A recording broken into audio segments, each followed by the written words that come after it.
It was the Monday after Thanksgiving, 2016, in the affluent suburbs of Knoxville, Tennessee. The holiday decorations were still up. The air was crisp. The neighborhood was quiet. But at the Guy residence, the silence was heavy. It was wrong. Jennifer, a co-worker of the homeowner, had called the police for a welfare check. She said it wasn't like them to miss work. It wasn't like them not to answer. When the officers arrived, the first thing they noticed wasn't a noise. It was a sensation. As they approached the front door, they felt heat radiating through the wood. And when the door was finally breached, they were hit by it.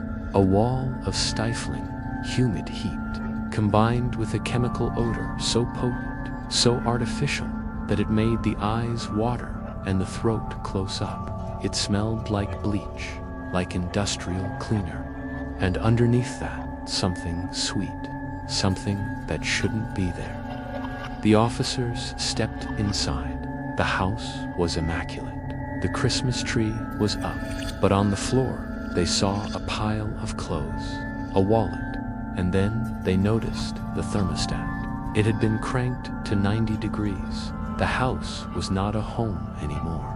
It had been turned into an oven, and what was cooking inside would haunt the seasoned investigators for the rest of their lives. To understand the horror of that Monday morning, we have to look at the Sunday that preceded it. Joel Guy Sr. and his wife, Lisa, were the picture of the American dream. They had worked hard for decades, Joel as a pipeline engineer, Lisa in accounts payable. They were in their early 60s, deeply in love, and finally ready to retire. They had just sold their Knoxville home and were preparing to move to a simpler life in the countryside. They were generous people, kind, the type of parents who would do anything for their children. They had 3 daughters and 1 son. The son, Joel Guy Jr., was 28 years old. But Joel Jr. was different.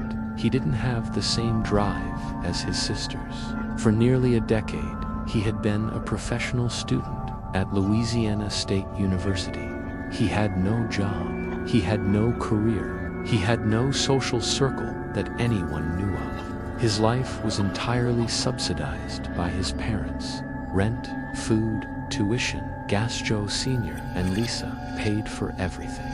But with retirement looming, the bank of Mom and Dad was closing. That Thanksgiving, the family gathered one last time in the Knoxville house. It was supposed to be a farewell to the home where they had built so many memories. Joel Jr. arrived from Louisiana. He sat at the table. He ate the turkey. He smiled for the photos. But while the family was sharing stories and making plans for the future, Joel Jr. was making plans of his own. He wasn't there to say goodbye. He was there to secure his inheritance. And he had realized that the only way to keep his lifestyle was to remove the people who paid for it. The terror of this case isn't just in the violence. It is in the preparation. Most crimes of passion are messy, chaotic, impulsive. But Joel Guy Jr. was not impulsive. He was an architect of doom. In the weeks leading up to Thanksgiving, Joel began to visit hardware stores. He wasn't buying gifts. He was buying a toolkit for erasure. Surveillance cameras captured him pushing a cart through the aisles. He looked bored, ordinary. He purchased large, industrial plastic bins. He bought specific chemical solvents known for their corrosive properties. He bought a knife. He wasn't hiding. He used his own debit card. He didn't wear a mask. But the most chilling piece of the puzzle wasn't found in a store. It was found in his backpack, a notebook. Inside, police would later find pages of detailed, handwritten notes. It was a manifesto of greed. He called it his assets list, but it was also a script. He had written down exactly how to kill his parents. He choreographed the steps. Get knife. Kill him first. Get him in the shower. Turn up heat. He calculated how long it would take for their bodies to disappear. He wrote about creating a solution to dissolve the evidence. He noted that he needed to keep the house hot to accelerate the chemical reaction. He sat at Thanksgiving dinner, looking his mother in the eye, knowing that in his bag he had the recipe for her destruction. The weekend passed, the sisters left, the house went quiet. Back to that Monday morning, the officers are moving through the sweltering heat of the house. The silence is absolute, broken only by the hum of the heating system working overtime. They moved toward the kitchen. They found groceries on the floor, perishable items that had been left out to rot. The malice was in the details. On the stove, the burners were on. A large stock pot was boiling. Inside was a mixture of chemicals and biological matter. The officers realized with dawning horror that they weren't just looking at a crime scene. They were looking at a laboratory. In the bathroom, the scene was even more surreal. The floor was covered in layers of plastic sheeting and towels to catch any spills. And sitting there, like bizarre luggage packed for a trip, were the large blue plastic tubs Joel had bought weeks earlier. They were filled with an industrial cocktail of drain cleaner, bleach, and peroxide.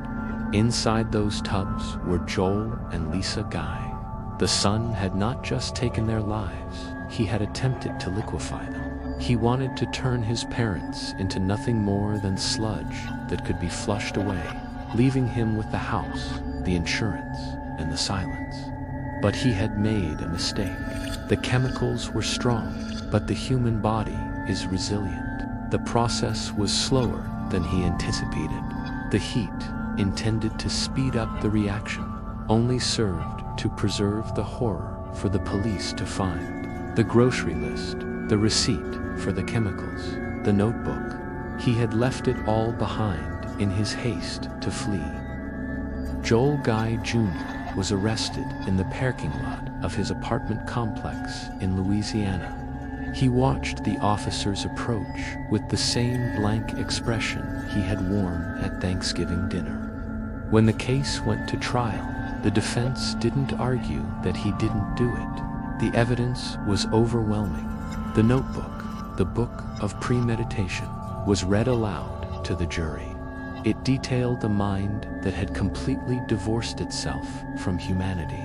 There was no rage in those notes, no passion, only calculation. He viewed his parents not as people, but as obstacles to his comfort. He was sentenced to life in prison. During the sentencing, Joel sat motionless. He did not cry.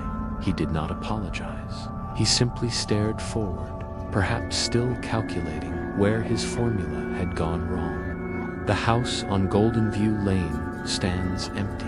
The chemical smell has long since faded, scrubbed away by professional cleaning crews. But the memory of what happened there remains.